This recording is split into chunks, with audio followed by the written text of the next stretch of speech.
Hello everyone.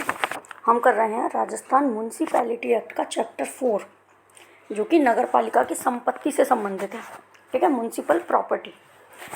और इसका extend कहाँ तक है देखिए, सेक्शन 67 से लेके और 75 तक चैप्टर 4 है हमारा। ठीक है, 67 से 75 तक। अब आप देखिए सेक्शन 67 क्या कहता है। Power to acquire and hold property. जो नगर पालिका है उसको प्रॉपर्टी को अक्वायर करने की, ठीक है, और उसको अपने पास रखने की पूरी पावर है। और ये पावर वो कैसे कैसे एक्सेस कर सकता है। देखिए, म्यूनिसिपैलिटी के पास जो पावर है वो करेगा गिफ्ट के द्वारा। अगर कोई प्रॉपर्टी मिली है तो वो प्रॉपर्टी मानी जाएगी नगर पालिका की। परचेज की है नगर पालिका ने, ठीक है, या किसी और तरीके से मिली है, तो किसी भी तरीके से प्रॉपर्टी म्यूनिसिपैलिटी ने एक्वायर की है तो वो म्यूनिसिपैलिटी की ही प्रॉपर्टी मानी जाएगी। वो प्रॉपर्टी मूवेबल भी हो सकती है और इमूवेबल भी हो सकती है, ठीक है। और एनी इंटरेस्ट, मतलब उसके अंदर उनका कोई इंटरेस्ट भी हो सकता है। और ये जो प्रॉपर्टी है, ऐसा नहीं है कि नगर पालिका अपने नगर क्षेत्र के अंदर ही ले, वो नगर पालिका क्षेत्र के बाहर भी अपनी किसी प्रॉपर्टी को एक्वायर कर सकता है। तो देखिए, वेदर विद इन और outside the limits of the municipal area, ठीक है।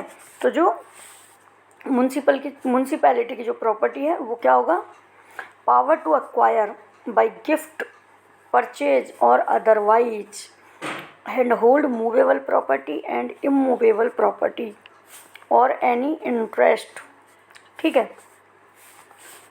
कहाँ होगी, विद इन यानी नगर पालिका के अंदर भी हो सकती है, म्यूनिसिपल एरिया के अंदर भी हो सकती है, और outside the limits of the municipal area, ठीक है।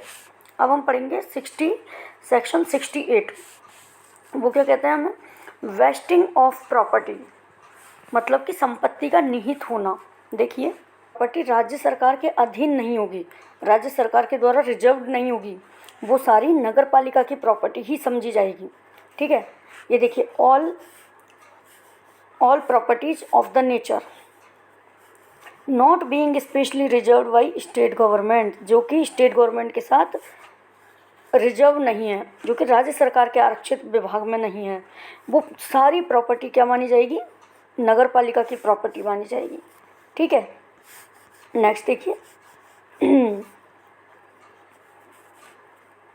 इसमें क्या होगा, जो भी प्रॉपर्टी नगर पालिका की मानी जा रही है उस पर क्या होगा, सारा डायरेक्शन, मैनेजमेंट और कंट्रोल वो सब किसका होगा, नगर पालिका का ही होगा, ठीक है। और उसको एज ए ट्रस्टी उसको गवर्न किया जाएगा।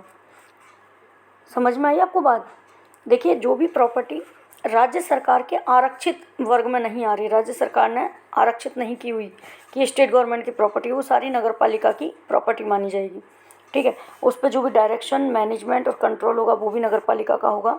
And shall be held and applied by it as trustee, मतलब न्यासी के रूप में, ट्रस्टी के रूप में उस पर क्या होगा, उपयोजित और धारित की जाएगी, ठीक है। अब इसमें कौन कौन सी भूमि आती है वो देखिए आप। नगर पालिका भूमि में कौन कौन से ऐसी भूमि है, ऐसी प्रॉपर्टी है जो मानी जाएगी। ऑल वेस्टेड पब्लिक लैंड्स, ठीक है, मतलब जितनी भी सार्वजनिक भूमि है, समस्त निहित सार्वजनिक भूमि। बी पॉइंट देखिए, ऑल पब्लिक सिटी और town walls, gates, markets, slaughter houses, manure, night soil depot and public building of every description which have been constructed और maintained out of municipal fund. देखिए क्या क्या कह रहे हैं, हिंदी में भी समझिए। नगर और कस्बे के समस्त सार्वजनिक परकोटे, द्वार, बाजार, वैधशालाएँ, खाद और विष्ठा के डिपो तथा प्रत्येक प्रकार के सार्वजनिक भवन जो नगर पालिका निधि से निर्मित किए गए हैं, म्यूनिसिपैलिटी फंड से जो भी निर्मित किए गए हैं या संधारित किए जाते हैं, वो सब कहाँ आ जाएंगे, वो नगर पालिका की प्रॉपर्टी मानी जाएगी। नेक्स्ट देखिए, समस्त सार्वजनिक तालाब, जल की धाराएं, जो जलधाराएं बहती है ना, जलाशय, कुंड, झरने, जल सेतु, नलिकाएं, सुरंगें, पाइप, पंप, समस्त पुल, भवन, इंजन, संकर्म, इनमें संबंधित या उनसे संबद्ध सामग्री तथा वस्तुएं तथा कोई सार्वजनिक तालाब या कुएं से अनुलग्न कोई भी पार्श्वस्थ भूमि है जो निजी संपत्ति ना हो, जो कि किसी पर्सन की पर्सनल प्रॉपर्टी ना हो, वो सब नगर पालिका की प्रॉपर्टी मानी जाएगी। देखिए इंग्लिश में देखिए अब आप, ऑल पब्लिक टैंक्स, स्ट्रीम्स मतलब झरने, reservoirs, cisterns, springs, aqueducts, conduits, tunnels, pipes and pumps, ठीक है। ऑल ब्रिजेज मतलब जो पुल वगैरह होते हैं, buildings, engines, works, materials and things connected there with or appertaining there to मतलब उससे टच की हुई, उससे लगी हुई, and also any adjacent land not being private property, जो कि किसी की प्राइवेट प्रॉपर्टी नहीं है, अपर्टेनिंग टू एनी पब्लिक टैंक और वेल। तो ये जितनी भी चीज़ें दी हुई है वो सब नगर पालिका की संपत्ति मानी जाएगी। यहाँ से आपको इस तरीके से क्वेश्चन आएगा, 4 ऑप्शन दे दिए, इनमें से कौन सी नगर पालिका की प्रॉपर्टी नहीं है।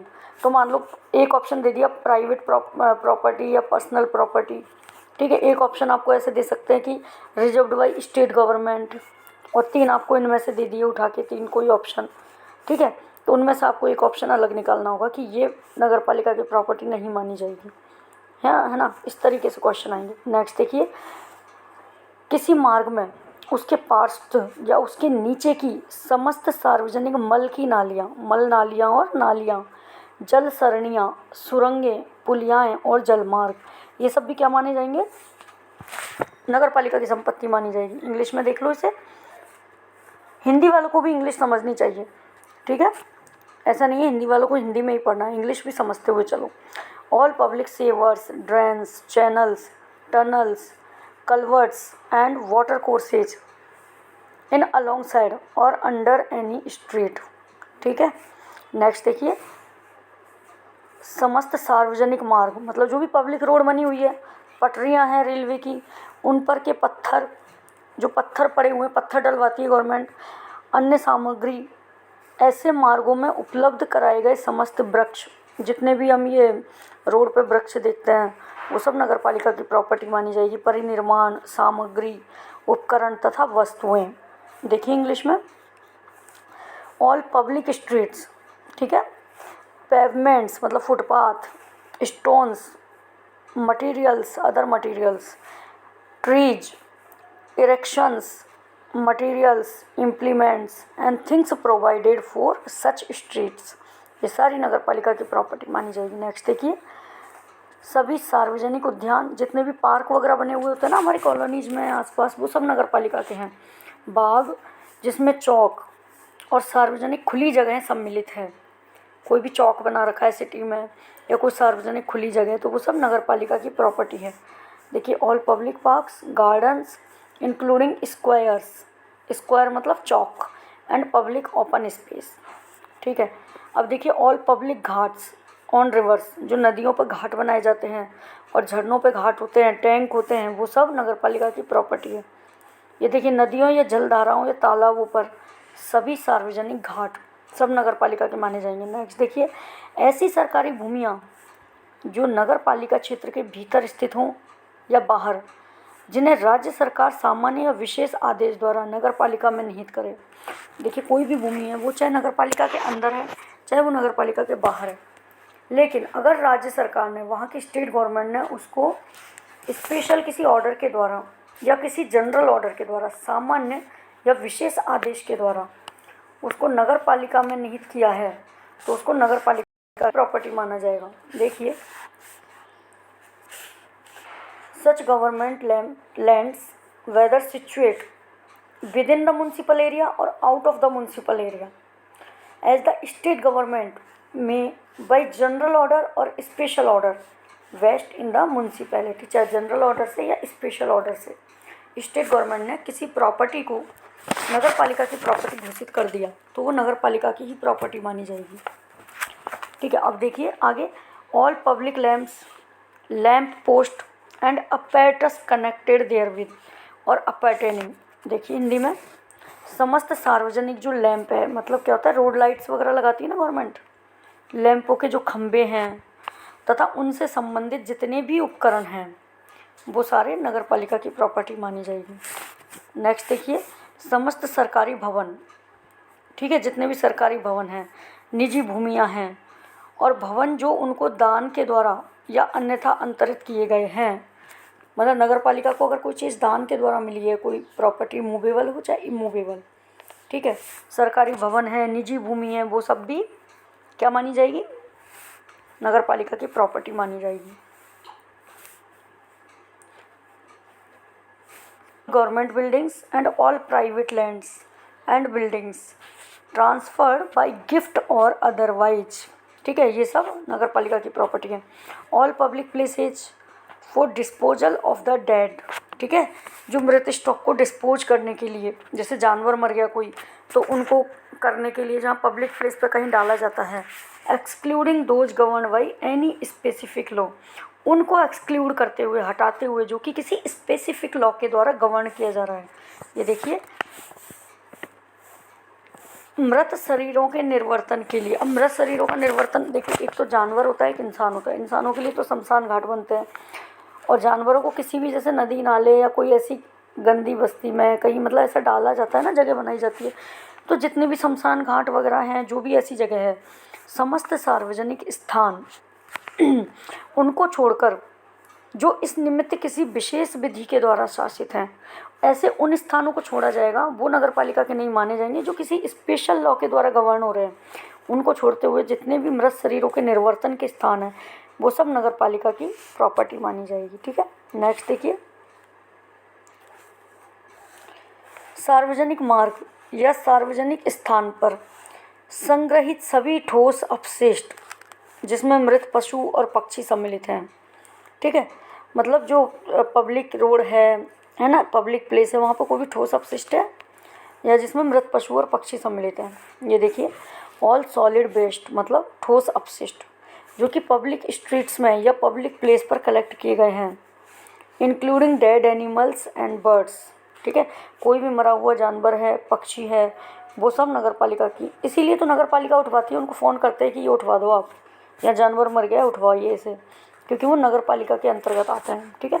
All stray animals not belonging to any private person, सभी जो भटकते हुए जानवर होते हैं ना, जो कि किसी पर्सन से बिलोंग नहीं करते, कोई उनका ऑनर कोई आदमी नहीं है, वो बस भटक रहे हैं ऐसे ही रास्ते में घूमने वाले, वो सब नगर पालिका के माने जाएंगे, ठीक है। नेक्स्ट देखिए, state government shall be competent to resume from time to time by notification in the official gazette any government land vested in a municipality under clause H of subsection 1। देखिए, स्टेट गवर्नमेंट कोई भी ऐसी property है ना जो कि नगर पालिका के अंतर्गत है, उसको ऑफिशियल गैजेट में निकाल के अधिसूचना के द्वारा, नोटिफिकेशन के द्वारा वो अपने अंडर में उसको ले सकती है। दो कंडीशन होंगी जिनमें वो अपने अंडर में लेगी, मतलब स्टेट गवर्नमेंट नगर पालिका की प्रॉपर्टी को अपने अंडर में लेगी ऑफिशियल गैजेट में नोटिफिकेशन निकाल के। ऐसी दो कंडीशन है। क्या क्या कंडीशन है? If such municipality is found upon inquiry to have mismanaged, क्या बोल रहे हैं कि अगर कोई ऐसी नगर पालिका है जो कि किसी प्रॉपर्टी का मिसमैनेज करते हुए पाई गई, मतलब दुरुपयोग करते हुए पाई गई है, किसी प्रॉपर्टी का दुरुपयोग किया जा रहा है किसी नगर पालिका के द्वारा, और ऐसा इंक्वायरी में पता चला है राज्य सरकार को, तो वो अपने अंडर में ले सकती है। और दूसरा क्या है? इन द पब्लिक इंटरेस्ट, मतलब पब्लिक के इंटरेस्ट में, लोक हित में अगर गवर्नमेंट को लगता है कि ये प्रॉपर्टी राज्य सरकार के अंडर होनी चाहिए, तो भी वह नगर पालिका से उस प्रॉपर्टी को अपने कब्जे में ले सकती है, ठीक है। अब हम पढ़ेंगे, ये हमारा पूरा कितना था, सेक्शन 68, जिसमें सारी प्रॉपर्टीज़ के बारे में बताया है कि प्रॉपर्टी कौन कौन सी होगी जो नगर पालिका की होगी। अब हम पढ़ेंगे 68A, इसमें बताया है land to vest in the municipality and its disposal, ठीक है। मतलब देखिए, भूमि का नगर पालिका में निहित होना और उसको कैसे व्ययन किया जाएगा, उसका डिस्पोजल किया जाएगा, तो मैं बताती हूँ आपको। यहाँ पे क्या है कि देखिए, एक तो हमारा क्या एक्ट था पहले, एक Rajasthan land revenue act, Rajasthan land revenue act 1956।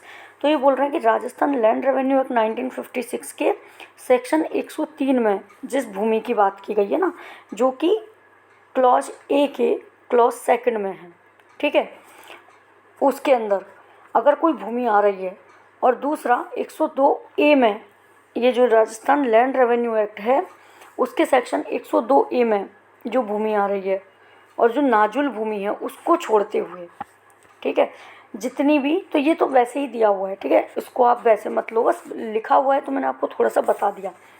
तो म्यूनसिपैलिटी एक्ट जो हमारा अब चल रहा है उसके जो सेक्शन 5 के अंदर, जिसमें क्या है, स्थापना की गई है नगर पालिका की, तो नगर पालिका की स्थापना के तुरंत बाद जो प्रॉपर्टी म्यूनसिपैलिटी को सौंप दी जाती है, ठीक है, उसको म्यूनसिपैलिटी अपने हिसाब से डिस्पोज करेगी, ठीक है, और कैसे करेगी, on behalf of state government, state government के बिहाफ पर करेगी, उस तरीके से करेगी जो कि टर्म्स और कंडीशंस प्रोवाइड की गई है, जो भी रेस्ट्रिक्शंस लगाए गए हैं कि आप इस प्रॉपर्टी को इस तरीके से यूज नहीं करेंगे, तो उसी मैनर को प्रेस्क्राइब करते हुए टाइम टू टाइम, और जो भी टर्म्स और कंडीशन अप्लाई की गई है उस हिसाब से उस प्रॉपर्टी को नगर पालिका यूज। ये देखिए हिंदी इसकी,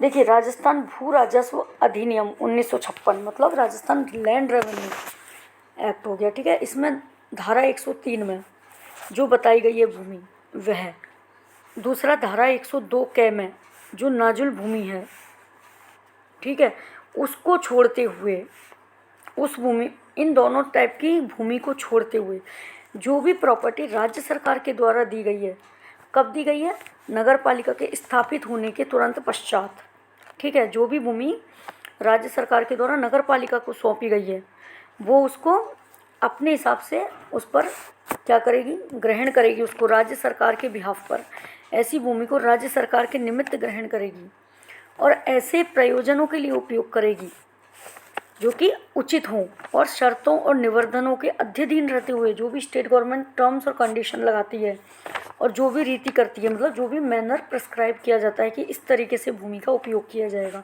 उस तरीके से नगर पालिका उस भूमि का उपयोग कर सकती है, ठीक है। पर क्या होगा, ऐसी कोई भी भूमि है जो कि नगर पालिका की है, उस पर कोई भी विकास किए बिना या कराए बिना उसका यूज कर सकेगी नगर पालिका। उस भूमि पर या तो कोई भी विकास नहीं करेगी, ठीक है, जैसी है वैसी ही यूज करे। सेकंड देखिए, ऐसा विकास किए जाने या कराए जाने के पश्चात जो वह ठीक समझे, मतलब जिस रीति से, जिस मैनर से वो ठीक समझे और जिन टर्म्स और कंडीशंस के अधीन रहते हुए करेगी, ठीक है, उसी तरीके से वह विकास कर सकती है। ये देखिए इंग्लिश वाले भी देख लीजिए, आफ्टर अंडरटेकिंग और कैरिंग आउट सच डेवलपमेंट, अगर कोई डेवलपमेंट किया गया है तो उसके बाद उस मैनर में, in such manner and such covenants and conditions as it may be consider expedient to impose for securing development according to plan, मतलब जो भी प्लान बनाया गया है उसी के अनुसार डेवलपमेंट होना चाहिए, ठीक है। ये देखिए, no development of any land shall be undertaken और carried out except by the control and supervision of the municipality, नगर पालिका के कंट्रोल और सुपरविजन को छोड़कर कोई भी डेवलपमेंट नहीं किया जाएगा। जो भी डेवलपमेंट होगा वो नगर पालिका के सुपरविजन में होगा। देखिए, नगर पालिका के द्वारा उसके नियंत्रण और पर्यवेक्षण के अधीन के सिवाय किसी भी भूमि का विकास नहीं कराया जाएगा, ठीक है। नेक्स्ट देखिए, यदि नगर पालिका में निहित कोई भी भूमि है उसको, देखिए, नगर सुधार न्यास द्वारा अपने कार्यों के लिए या राज्य सरकार के द्वारा किसी कार्य के लिए, ठीक है, या कोई विकास प्राधिकरण लेना चाह रहा है, ठीक है, विकास प्राधिकरण, तो वो कैसे ले सकता है नगर पालिका से उस भूमि को, राज्य सरकार वही अधिसूचना निकालेगी, ऑफिशियल नोटिफिकेशन देके सरकारी राजपत्र में अधिसूचना जारी की जाएगी कि यह जो प्रॉपर्टी है वो विकास प्राधिकरण को सौंपी जा रही है, ठीक है, या न्यास को, नगर सुधार न्यास को सौंपी जा रही है, इस तरीके से उसको अपने कब्जे में लेगी। इंग्लिश वाले देख लीजिए, if any land vested in the municipality, ठीक है, required by the development authority, यदि डेवलपमेंट अथॉरिटी को उसकी ज़रूरत है या फिर अर्बन इम्प्रूवमेंट ट्रस्ट को ज़रूरत है, ठीक है, for the carrying out it's functions, अपने कार्यों को निष्पादित करने के लिए, तो क्या करेंगे, state government by notification in the official gazette, ठीक है, ऑफिशियल गैजेट में नोटिफिकेशन निकाल के क्या करेगी उसको, या तो डेवलपमेंट अथॉरिटी को दे देगी या अर्बन इम्प्रूवमेंट ट्रस्ट को दे देगी या स्टेट गवर्नमेंट अपने अधीन लेगी। ठीक है, on such terms and conditions, उन टर्म्स और कंडीशंस पे लेगी जो कि फिट हो, एज मे डीम्ड फिट। ये लाइन याद कर लो, लॉ की बहुत फेवरेट लाइन है, एज इट डीम्ड फिट।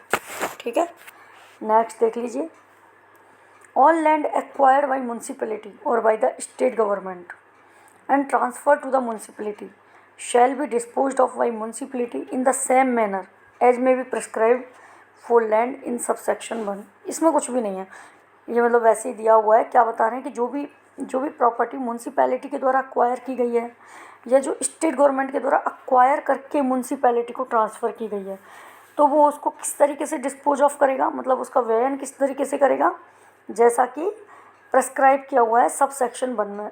ठीक है, मतलब जो हमने पहले ऊपर पढ़ा है उसी तरीके से करेंगे। अब हम पढ़ेंगे section 69, acquisition of property bye municipality by agreement, exchange, lease और ग्रांट। मतलब किसी भी प्रॉपर्टी को एक्विजाइज करना, मतलब अपने अंडर में लेना। कैसे? एग्रीमेंट के द्वारा, एक्सचेंज के द्वारा, लीज के द्वारा और ग्रांट के द्वारा, मतलब दान के द्वारा। इसको हिंदी में देखो, करार मतलब समझौता होता है एग्रीमेंट। ठीक है, विनिमय, एक्सचेंज करना, पट्टा, अनुदान आदि के द्वारा नगर पालिका की संपत्ति का, नगर पालिका के द्वारा संपत्ति का अर्जन। नगर पालिका किस किस तरीके से संपत्ति ले सकती है? तो करार के द्वारा ले सकती है, विनिमय के द्वारा ले सकती है, पट्टा और अनुदान के द्वारा। मतलब कि करार एग्रीमेंट के द्वारा ले सकती है, एक्सचेंज के द्वारा ले सकती है, लीज और ग्रांट के द्वारा अपने नगर पालिका अपने अंडर में किसी प्रॉपर्टी को अर्जित कर सकती है। देखिए, म्यूनसिपैलिटी क्या है? किसी भी प्रॉपर्टी को टर्म्स और कंडीशंस को फॉलो करते हुए, ठीक है, जो कि इस नगर पालिका के स्वयं के द्वारा अप्रूव की जाए, उन टर्म्स और कंडीशंस को करते हुए। और किसकी प्रायर अप्रूवल लेनी पड़ेगी? पूर्व अनुमति लेनी पड़ेगी राज्य सरकार की, स्टेट गवर्नमेंट की प्रायर अप्रूवल के साथ किसी भी भूमि को, किसी भी प्रॉपर्टी को अक्वायर कर सकती है। कैसे कर सकती है? एग्रीमेंट करके। ठीक है, अब एक्वायर बाई एग्रीमेंट के अंदर आपके पॉइंट्स हैं। तो ये कैसे हैं? एग्रीमेंट के द्वारा एक्वायर करेगी क्या क्या चीज़ें? किसी भी इमूवेबल प्रॉपर्टी, मतलब लैंड को, ठीक है, अक्वायर कर सकती है। सेकंड देखिए, बी पॉइंट इसमें, any easement affecting immovable property, किसी भी ईजमेंट को एक्वायर कर सकती है। ईजमेंट क्या होता है? देखिए, जैसे मेरे मकान की खिड़की जिस तरफ खुलती है ना, उसके सामने दूसरा मकान है और सामने वाला मकान वाला चाहे तो दीवार बना सकता है मेरी खिड़की के आगे, लेकिन ये मेरा ईजमेंट्री राइट है कि मेरी हवा, मेरी सनलाइट सामने वाला नहीं रोक सकता, क्योंकि ये मेरा ईजमेंट्री राइट है। मेरे मकान की खिड़की है, वहाँ से मुझे सूर्य की धूप आती है, हवा आती है, तो वो सामने वाला कैसे रोक लेगा? तो सामने वाला उस पर कोई कंस्ट्रक्शन नहीं करेगा, उस खिड़की के सामने कोई दीवार खड़ी नहीं कर सकता, खिड़की को बंद नहीं करवा सकता। ठीक है, तो ये होता है यानी ईजमेंट, ईजमेंट्री राइट। तो वो कोई भी ईजमेंट ले सकती है नगर पालिका। किसी भी प्रॉपर्टी को एक्सचेंज के द्वारा एक्वायर कर सकती है, मतलब एक के बदले दूसरा। और hire or take on lease immovable property, किसी भी इमूवेबल प्रॉपर्टी को लीज के द्वारा हायर कर सकती है। कोई भी लैंड वगैरह है इमूवेबल प्रॉपर्टी, अचल संपत्ति, उसको लीज के द्वारा 10 साल के लिए, 20 साल की लीज पे ले ली। ठीक है, इस तरीके से भी ले सकती है। आगे देखिए, इसका सेकंड क्लॉज क्या कहता है कि जो नगर पालिका है वो किसी डोनर से भी ले सकती है। जैसे दानदाता होते हैं ना, दान करने वाले, वो किसी ग्रांट के द्वारा या डेडिकेशन के द्वारा। देखिए, हिंदी उल्टा आपको इसकी समझ नहीं आएगी, कहीं कहीं पे मैं बताती हूँ आपको, एक सेकंड।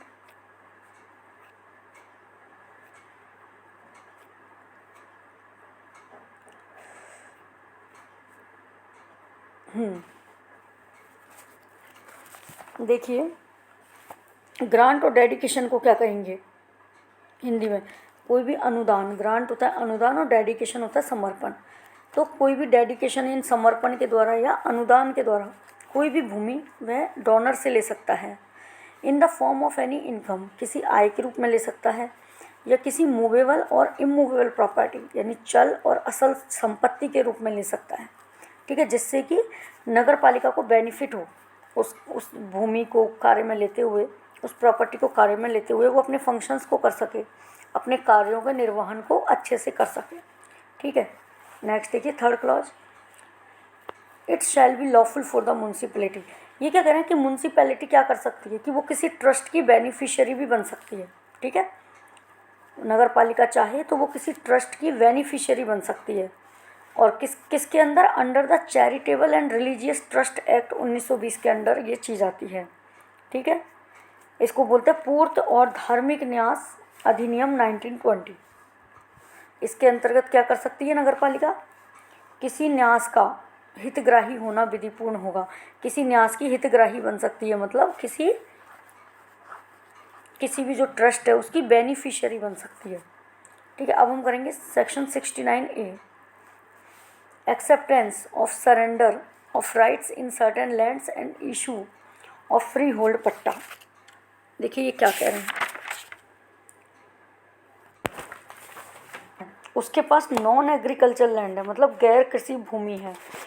ठीक है, और वो गैर कृषि भूमि उसने कैसे अर्जित की है, उसमें नगर पालिका के द्वारा कोई भी लीज और लाइसेंस नहीं है, नगर पालिका के द्वारा इशू किया गया कोई भी लीज या लाइसेंस के द्वारा नहीं मिली उसे वो।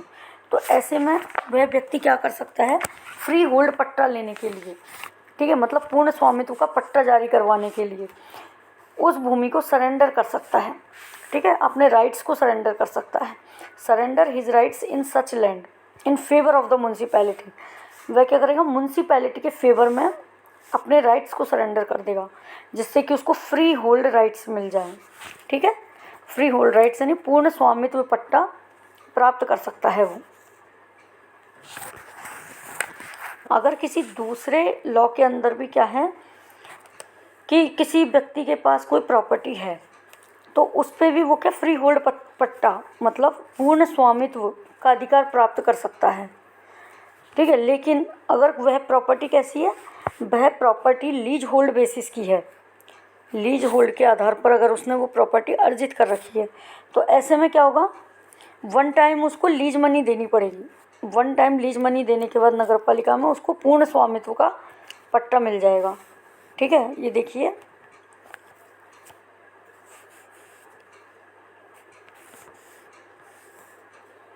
किसी अन्य विधि के अधीन कोई आदेश या पट्टा धारित करता है तो वह भी पूर्ण स्वामित्व के अधिकारों को नगर पालिका के पक्ष में अवलंबन कर सकेगा, मतलब अर्जित कर सकेगा। ठीक है, और अगर कोई ऐसी भूमि पट्टा धृति आधार पर है, मतलब लीज के आधार पर है, in case such land is on lease hold basis, lease hold पे उसने वो लैंड ली हुई है तो फ्री होल्ड पट्टा यानी पूर्ण स्वामित्व का अधिकार कैसे मिलेगा, on depositing one time lease money, वह one time lease money deposit करेगा। ठीक है, जैसा कि नगर पालिका के उपबंधों में जो भी बताया गया है, एज में भी प्रिस्क्राइब्ड, मतलब जैसे कि उपबंध बताते हैं, प्रोविजंस बताते हैं इस एक्ट के, उस हिसाब से वह इस पर अपना पूर्ण स्वामित्व का अधिकार प्राप्त कर सकता है। अधिकार नगर पालिका के हो जाएंगे। ठीक है, और जो भी फीस राज्य सरकार ने डिसाइड कर रखी है उस फीस और चार्जेस को देने के बाद पूर्ण स्वामित्व का पट्टा जारी हो जाएगा। देखिए, municipality all the rights of the holder, जितने भी होल्डर के राइट्स हैं वो म्यूनसिपैलिटी में चले जाएंगे, वेस्ट इन द म्यूनसिपैलिटी। ठीक है, और फीस और charge on the payment by holder such fees और चार्ज, जो होल्डर था वो फीस और चार्ज पे करेगा जो कि स्टेट गवर्नमेंट डिसाइड करती है। उसके बाद फ्री होल्ड पट्टा उसको जारी कर दिया जाएगा। ठीक है, उस लैंड का जो पूर्ण स्वामित्व का पट्टा है वो जारी कर दिया जाएगा उस पर्सन के लिए। द फ्री होल्ड पट्टा issued under section 3 subject to all the covenants and encumbrances which were attached to the land and existed immediately before acceptance by the municipality of the rights under subsection 1 and 2। अब हम पढ़ेंगे section 70। ठीक है, compulsory acquisition of land, मतलब भूमि का अनिवार्य अर्जन किस तरीके से किया जाएगा। कोई भी लैंड अगर नगर पालिका के बाहर है सीमा में या अंदर है, जो कि नगर पालिका की खुद की नहीं है और उसको नगर पालिका अर्जित करना चाहती है, तो ऐसे में क्या होगा, नगर पालिका रिक्वेस्ट करेगी स्टेट गवर्नमेंट को ठीक है। स्टेट गवर्नमेंट को वह रिक्वेस्ट करेगी, तो स्टेट गवर्नमेंट उनकी रिक्वेस्ट पर, नगर पालिका की रिक्वेस्ट पर या उनके बिहाफ पर, नगर पालिका के बिहाफ पर उसको अर्जित करेगी, मतलब उसको परचेज करेगी उस भूमि को। किसके अंडर करेगी? एक एक्ट बना था बीच में, लैंड एक्विजिशन एक्ट, मतलब भूमि अधिग्रहण अधिनियम 1894 में आया था ये। उसके अधीन उस भूमि का अर्जन करेगी, मतलब परचेज कर लेगी, उसको अपने अधीन लेगी। और जो भी चार्जेज हैं, जो भी इस लैंड को लेने में जो भी चार्जेज खर्च हुए हैं, जो भी पैसा खर्च हुआ है, कंपनसेशन है, ठीक है, और अदर चार्जेज जो कि स्टेट गवर्नमेंट ने खर्च किए हैं, वो म्यूनसिपैलिटी पे करेगी स्टेट गवर्नमेंट को। और उसके बाद वह भूमि जो होगी वह म्यूनसिपैलिटी की हो जाएगी। ये इसमें बताया गया है, ठीक है। तो क्या बताया है इसमें कि अगर कोई भी कंपलसरी एक्विजिशन है लैंड का, तो या तो नगर पालिका खुद रिक्वेस्ट करेगी, या नगर पालिका के बिहाफ पर अगर स्टेट गवर्नमेंट को लगता है तो नगर पालिका के बिहाफ पर स्टेट गवर्नमेंट उसको अपने एक्विजिशन में लेगी, अपनी तरफ से अर्जित करेगी लैंड एक्विजिशन एक्ट के अंडर, ठीक है, उनके उपबंधों को मानते हुए। और जो भी चार्जेज हैं, जो भी कंपनसेशन है, वो नगर पालिका से लिए जाएंगे और वह भूमि नगर पालिका की हो जाएगी, ठीक है। इवन क्या कहता है? Allotment and regularisation of certain lands, यानी कुछ भूमियों का आवंटन करना और उनका नियमन करना।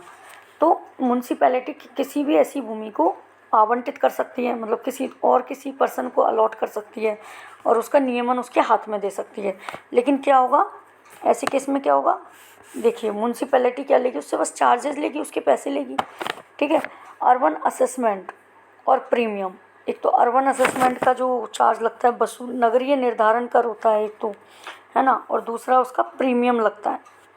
वो दोनों चीज़ें वो उससे लेगी। जो भी रिकवरेबल होगा रिकवरी करेगी, लेवाइबल होगा लेवाइबल करेगी। मतलब ये देखिए, वसूलिए नगरीय निर्धारण या प्रीमियम दोनों को नगर पालिका को संदाय किए जाने पर वह अलॉटमेंट या रेगुलराइजेशन कर सकती है, ठीक है। लेकिन किस किस केस में नहीं करेगी, इसके लिए हमें प्रोवाइजो दिया गया है। देखिए प्रोवाइजो, ये जो प्रोवाइडेड होते हैं ये बड़े इंपॉर्टेंट होते हैं। कोई भी ऐसी लैंड, मतलब कोई भी ऐसी प्रॉपर्टी जो कि पब्लिक यूटिलिटीज़ के लिए हो, पब्लिक यूटिलिटीज़ के लिए हो या लोक सेवा के लिए हो, ठीक है, लोक उपयोगिता या लोक सेवा के लिए हो, उनको नहीं कर सकती, उनको अलॉट नहीं कर सकती किसी और को। वो नगर पालिका के अंडर में ही रहेंगी। और वो कौन कौन सी होंगी? जो कि राज्य सरकार अपनी अधिसूचना में, ऑफिशियल गैजेट के द्वारा जिन प्रॉपर्टीज़ को लोक उपयोगिता की बताएगी ना, वो सारी प्रॉपर्टीज़ इसके अंडर आएंगी। तो देखिए कौन कौन सी प्रॉपर्टीज़ हैं।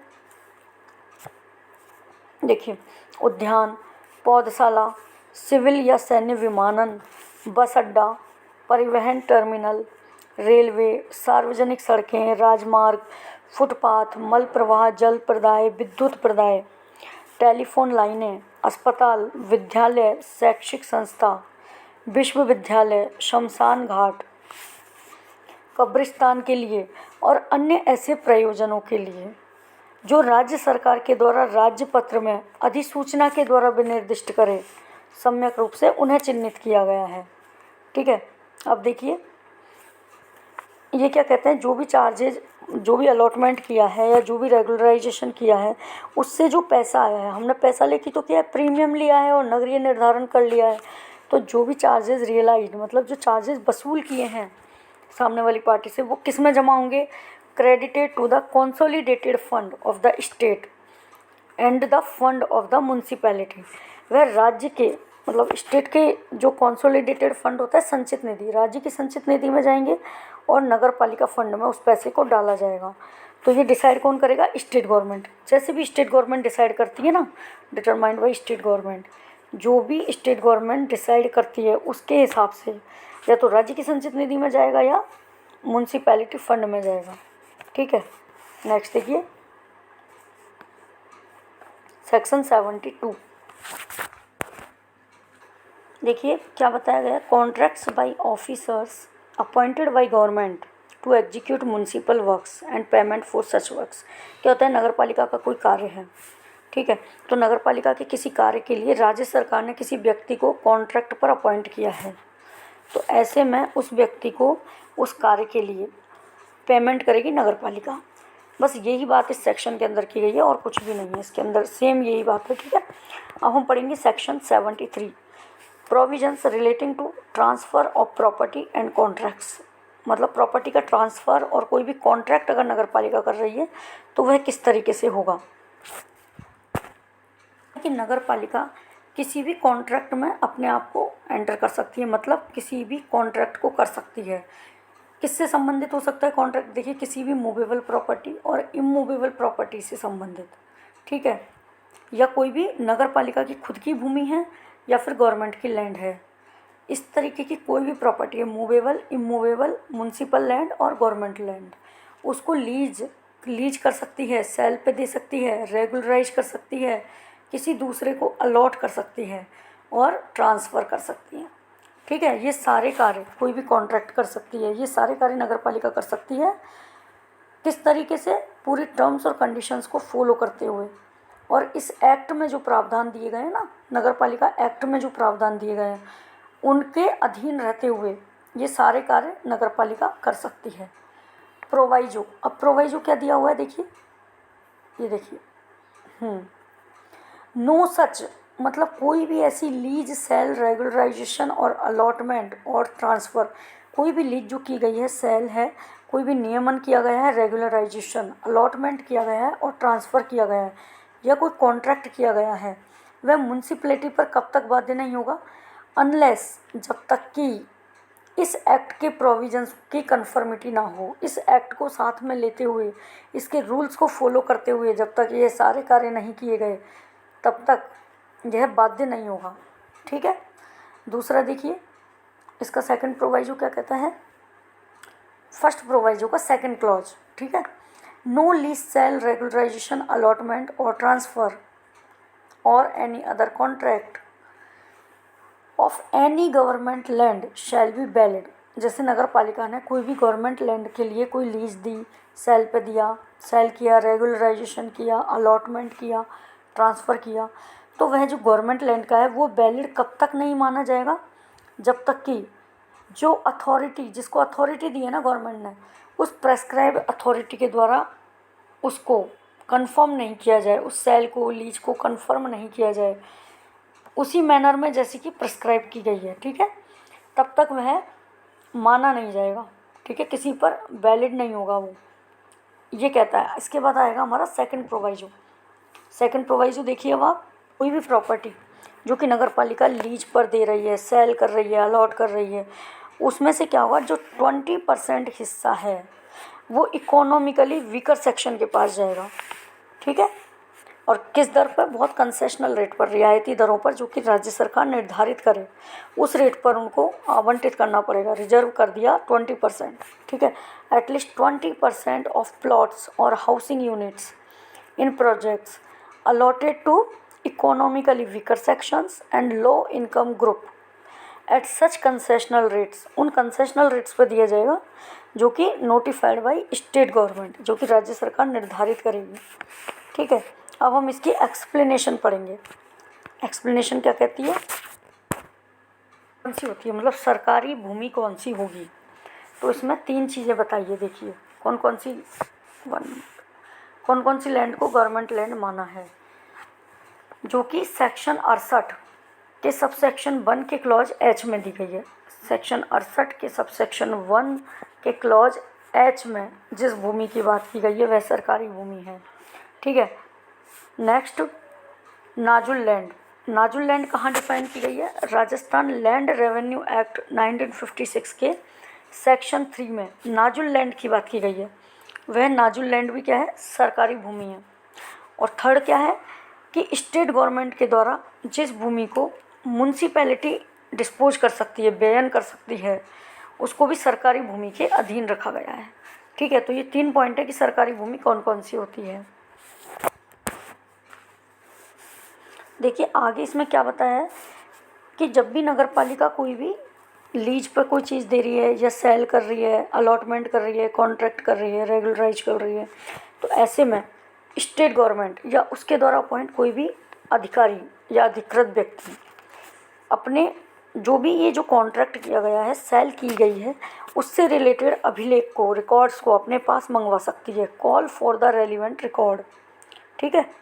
और क्या करेगी, जब तक कि वो इंक्वायरी पूरी नहीं हो जाए या वो चेकिंग पूरी नहीं हो जाए ना, अपने पास उसको रख सकती है। और साथ में जो ये जो प्रोसेस चली आ रही है अलॉटमेंट की, कॉन्ट्रैक्ट की, सेल की, उसको स्थगित कर सकती है कि जब तक ये पूरा नहीं हो जाए check, pending the examination of the matter, उस मैटर का पूरा एग्जामिनेशन नहीं हो जाए, तब तक क्या होगा, till the decision of state government और ऑथराइज्ड ऑफिसर, ठीक है। नो एक्शन इन फर्दरेंस, आगे जब तक उसमें कोई भी एक्शन नहीं लिया जाएगा, जब तक कि स्टेट गवर्नमेंट या जो प्राधिकृत अधिकारी है वो अपनी तरफ से उसको पूरी तरह एग्जामिन करके अपना निर्देश ना दे दे, मतलब अपने ऑर्डर ना दे दे, तब तक आप उसको पेंडिंग कर देंगे, मतलब गवर्नमेंट पेंडिंग कर देगी, ठीक है। नेक्स्ट देखिए, अब आप क्या बताया है इसमें के बाद रिकॉर्ड का जो एग्जामिनेशन किया है, उसके बाद अगर स्टेट गवर्नमेंट को कोई शंका होती है तो reasonable opportunity of being heard, सामने वाली पार्टी को अवसर दिया जाएगा सुनने का कि वो अपना क्या पक्ष रखता है, ठीक है। और उसके बाद अगर वह सेटिस्फाई नहीं होती, स्टेट गवर्नमेंट या उसके द्वारा प्राधिकृत अधिकारी सेटिस्फाई नहीं होता, तो उस लीज को, सेल को, या जो भी कोई ट्रांजैक्शन किया है उसको, अगर लगता है कि ये जो नगर पालिका एक्ट है ना उसके उपबंधों के अधीन नहीं है, ठीक है, in contravention of the provision of this act, मतलब इसके विपरीत है, इसके अकॉर्डिंग नहीं है, in accordance with, not in accordance with it, और in contravention of the provision of this act, तो वह क्या करेंगे, स्टेट गवर्नमेंट ऑफिशियल गैजेट में पब्लिश करवाएगी, मतलब राज्यपत्र में पब्लिश करवाएगी। और उस तरीके से क्या किया, मॉडिफाई किया जाएगा, या तो मॉडिफाई मतलब चेंजेस कर दिए जाएंगे, जो भी ट्रांजैक्शन किया है, सेल की है, अलॉटमेंट किया है, उसमें या तो कुछ चेंजेस के द्वारा उसको किया जाएगा, या पूरी को ही कैंसिल किया जाएगा, ठीक है। और रिसाइंड होली और इन पार्ट, या तो पूरी को ही, पूरा ही जो ट्रांजैक्शन है उसको, या उसका कोई जो पार्ट जो कि इसके अकॉर्डिंग नहीं है, इस एक्ट के अकॉर्डिंग नहीं है, उपबंधों के अधीन नहीं है, उसको रद्द कर दिया जाएगा, ठीक है। और वह कोई भी ऐसा ऑर्डर दे सकती है जो कि एज में बी डीम्ड प्रॉपर, जो भी उनको उचित लगे, ठीक है। म्युनिसिपल लैंड और कोई भी गवर्नमेंट लैंड वो ऐसे ही नहीं बेची जाएगी, वो पूरी कार्यविधि के अनुसार बेची जाएगी। अगर नहीं लगता कि प्रॉपर ढंग से इसका सेल और अलॉटमेंट किया है नगर पालिका के द्वारा, तो उस पूरी को रद्द कर दिया जाएगा, कैंसिल कर दिया जाएगा। अब आगे देखेंगे थर्ड पॉइंट, इस नगर पालिका एक्ट के उपबंधों का उल्लंघन करते हुए, ठीक है, अगर कोई भी लीज और अलॉटमेंट हो गया और फिर उस पर उस पर्सन ने, जिसको किया गया है, उसने अपना कब्जा कर लिया, तो ऐसे कब्जे को इल्लीगल माना जाएगा। तो इल्लीगल मानेंगे तो उस पर्सन की क्या होगी, बेदखली की जाएगी। और वह बेदखली कैसे होगी, ये देखिए, एक एक्ट है Rajasthan public premises eviction of unauthorised occupants, जो अनऑथराइज्ड, जो कब्जा करने वाले लोग हैं ना, ऑक्यूपेंट्स, उनको इविक्ट करना, मतलब उनकी बेदखली करने से रिलेटेड है। 1964 का ये एक्ट है। उसके अकॉर्डिंग उस व्यक्ति की क्या की जाएगी, बेदखली की जाएगी, उसको बाहर निकाल दिया जाएगा उससे। और जो भी पेमेंट ऑफ रेंट, जो भी लाइबिलिटीज़ बनती हैं, ठीक है, जो भी दायित्व है, मतलब जो भी रेंट का पेमेंट है और जो भी नुकसानी हुई है, वो सब उस पर्सन से वसूल किए जाएंगे, जब तक कि वह प्रॉपर्टी क्या नहीं की जाए, उसको पूरी तरह गवर्नमेंट के द्वारा उल्लंघित माना जाए, तब तक ऐसा किया जाएगा। जब वो सही तरीके से सेल हो गई तब तो वो आदमी कब्जा कर सकता है, लेकिन जब तक वो कंफर्म नहीं की जाए स्टेट गवर्नमेंट के द्वारा, कंफर्म्ड बाई स्टेट गवर्नमेंट और ऑफिसर ऑथराइज्ड, तब तक वह व्यक्ति वहाँ से, उसका कब्जा ऐसे इल्लीगल कब्जा माना जाएगा और उसको वहाँ से बेदखली की जाएगी। सारी नुकसानी, सारा जो भी खर्चा हुआ है वो सब उसी से वसूला जाएगा। ऐसे में क्या है, अगर ये जो अलॉटमेंट किया है, ठीक है, ये जो हमारा प्रोवाइज जो है ना, वो इस बारे में बताता है हमें कि ये जो अलॉटमेंट किया है और वो गलत ढंग से हुआ है और उसकी पुष्टि नहीं की गई हो, उसको कंफर्म नहीं किया गैजेट के द्वारा, या पहले ही उस पर्सन को नहीं पता, मतलब गवर्नमेंट ने उसकी अगर पुष्टि नहीं की कि यह अलॉटमेंट सही ढंग से नहीं हुआ है, और फिर उस पर्सन ने वहाँ पर रहना शुरू कर दिया, ठीक है, तो जो भी नगर पालिका ने कंसिडरेशन वहाँ से लिया है, प्रतिकर लिया है, ये नगर पालिका के किसी अध्यक्ष ने लिया है, ठीक है, नगर पालिका के किसी भी पर्सन ने लिया है, ऑफिसर ने, चेयरपर्सन ने, received by municipality, chairperson, officer of municipality, ठीक है, तो वो क्या होगा, रिफंड कर दिया जाएगा किस पर्सन को, जिसको कि वहाँ से निकाला जा रहा है, उस पर्सन की बेदखली की जा रही है ना कि ये अलॉटमेंट सही नहीं हुआ, तो वहाँ से उस पर्सन की बेदखली के साथ उसको वह जितना भी कंसिडरेशन उसने जमा करवाया है वह सारा रिफंड किया जाएगा, ठीक है। तो ये था हमारा सेक्शन 73। अब हम पढ़ेंगे 73A। एक्सप्लेनेशन में बताया है फ्री होल्ड का मतलब, ये बहुत इंपॉर्टेंट है। फ्री होल्ड मीन्स क्या होता है, tenure in perpetuity with right of inheritance and alienation, मतलब शाश्वतता के साथ और ग्रामण के अधिकार के साथ, ठीक है, पूर्ण स्वामित्व दिया जाता है। मतलब कि जैसे कोई व्यक्ति है, उसको फ्री होल्ड मिल गया, पूर्ण स्वामित्व मिल गया, तो अब उसके बच्चों की होगी वो प्रॉपर्टी। ऐसा नहीं है 10 साल 20 साल उसके बच्चे, फिर उसके बच्चे, इस तरीके से इनहेरिटेंस का राइट मिल जाता है हमको, ठीक है। तो ये था हमारा फ्री होल्ड।